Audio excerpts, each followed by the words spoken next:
Making a decision can be the first step in quitting drinking. Alcohol has been called America's drug of choice and is the most common addiction. It is abused by over 16 million people in the country each year, and millions more are at high risk for developing alcoholism.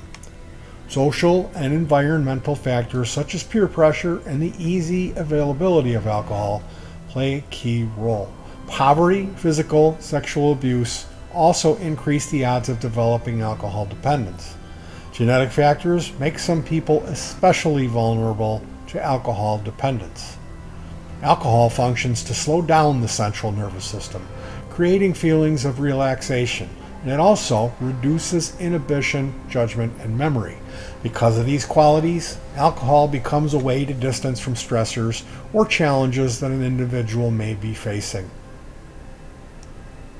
Your culture, religion, family, your work may influence many of your behaviors, including drinking. Family plays the biggest role in a person's likelihood of developing alcoholism. Children who are exposed to alcohol abuse from an early age are at more of a risk of falling into a dangerous drinking pattern. Individuals in their early to mid-20s are most likely to abuse alcohol and suffer from alcohol use disorders. The younger that an individual starts consuming alcohol, the more likely they are to develop alcoholism later in life.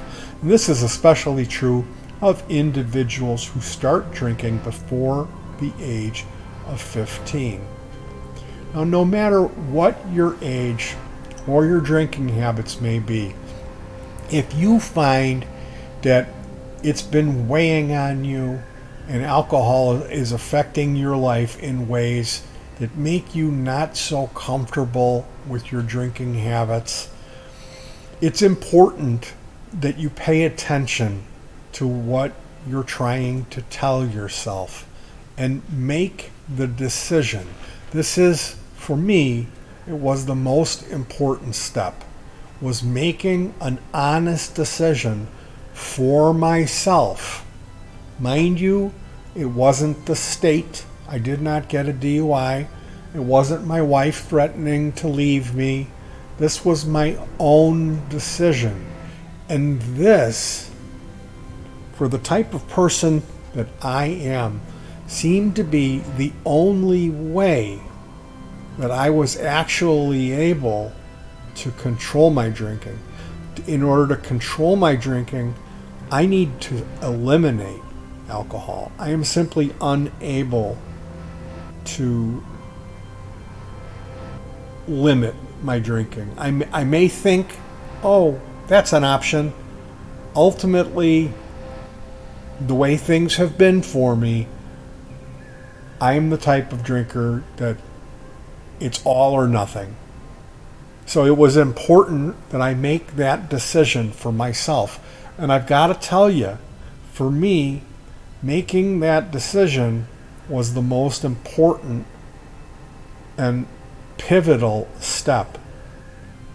So this is something you need to consider if you're struggling, if you're uncomfortable with the effects that your drinking is having on your life or your body, whether that be mental effects or the hangovers, the amount of money that you're spending, or maybe you just don't like the way you feel when you drink. For me, it was kind of an all and above thing. Quitting drinking is a decision that you have to make for yourself. It can't be your wife. It can't be the state. It can't be the preacher. It can't be your mom. It can't be your dad. It has to be you make this decision. And once the decision is made, the rest is pretty easy.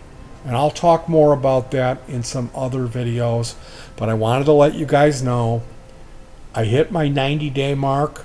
I didn't go to a single meeting. I didn't go to rehab. I just stopped drinking.